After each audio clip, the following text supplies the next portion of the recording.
my dance, make it hurt.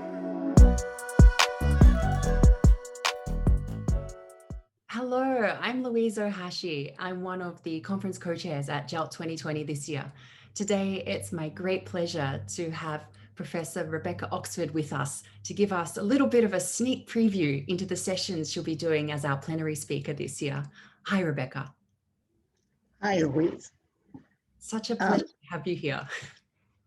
It is wonderful to be here. I have tried to get to JALT many times, and this is the time when it has worked for us. Yeah. I'm so happy. Personally, I've been working with you for years trying to get you over, and the stars have not aligned for us, have they? No, not until now. Right. Not until now. Yeah, well, very happy to finally have you here. Yeah. The scene behind me is a very peaceful scene, and I go to this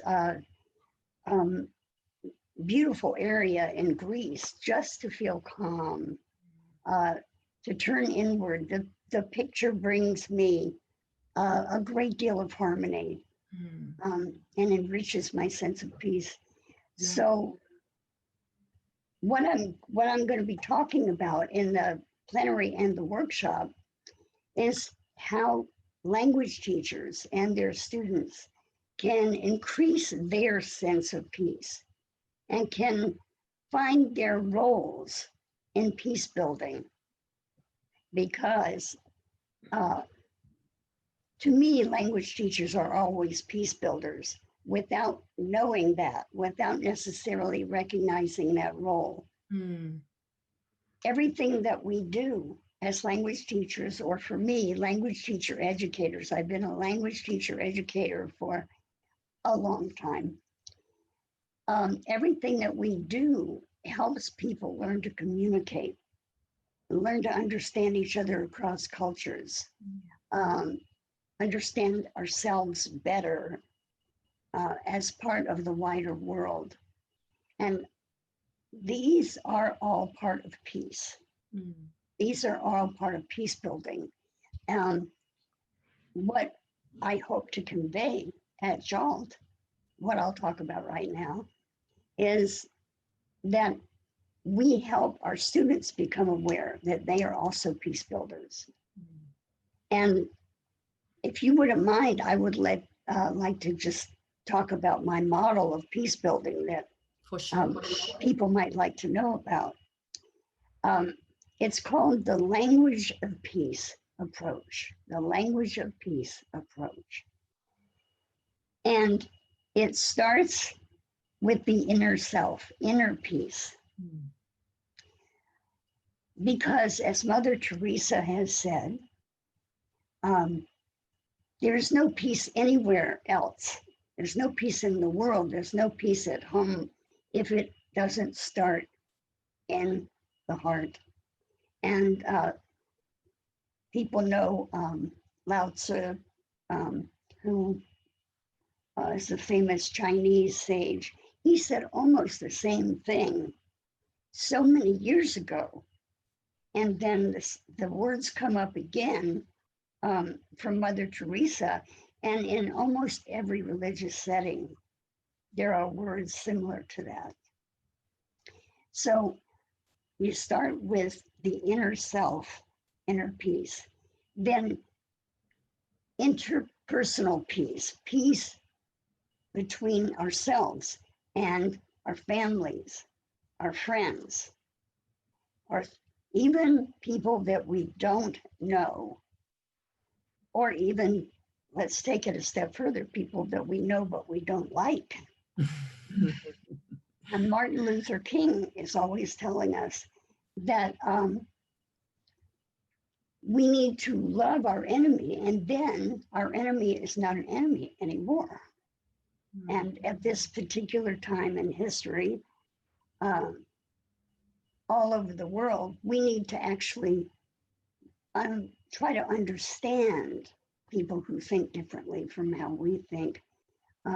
People in our lives are people we know who might have voted in a different way from how we voted in our country a little while ago.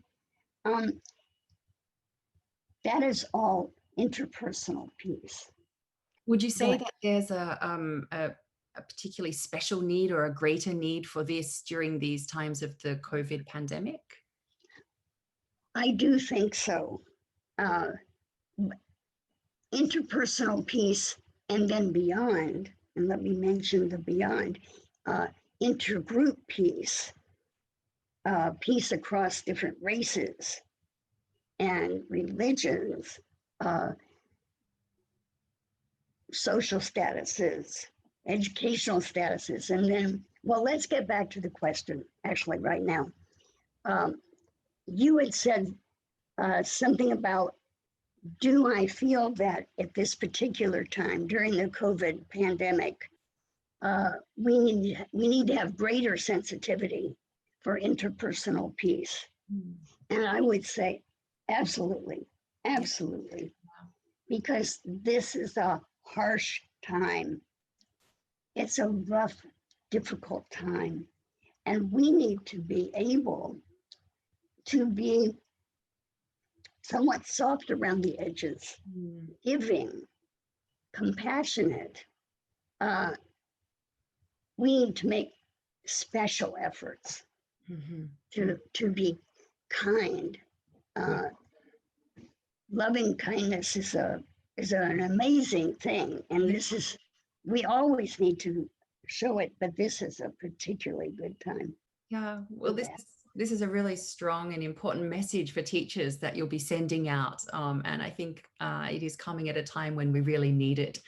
And one of the things that makes us need it more is that so many of us are physically isolated from our students, from our colleagues.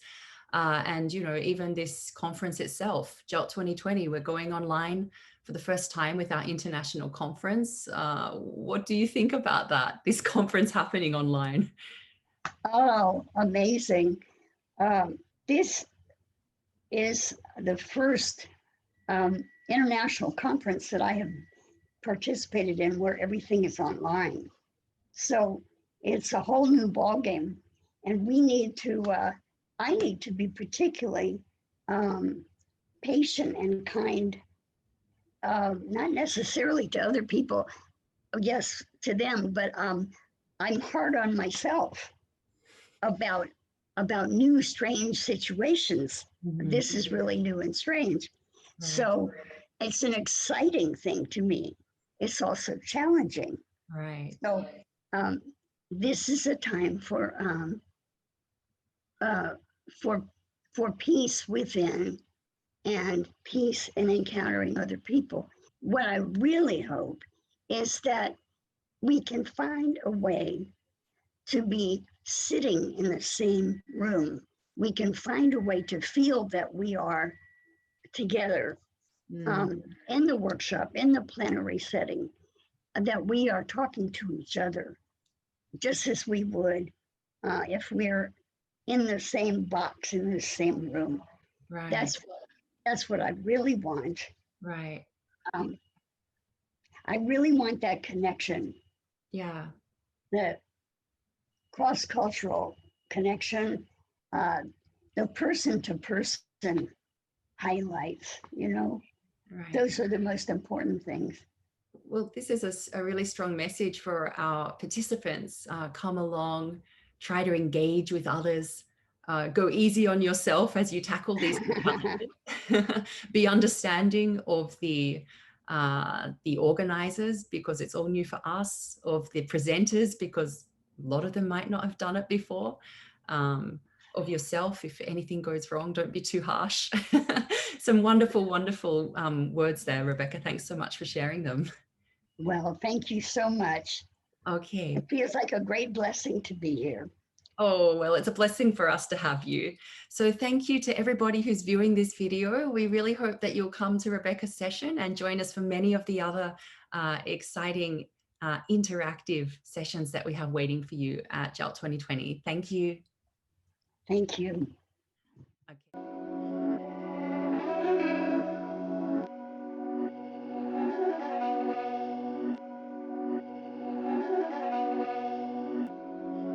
These my dollars make it hurt.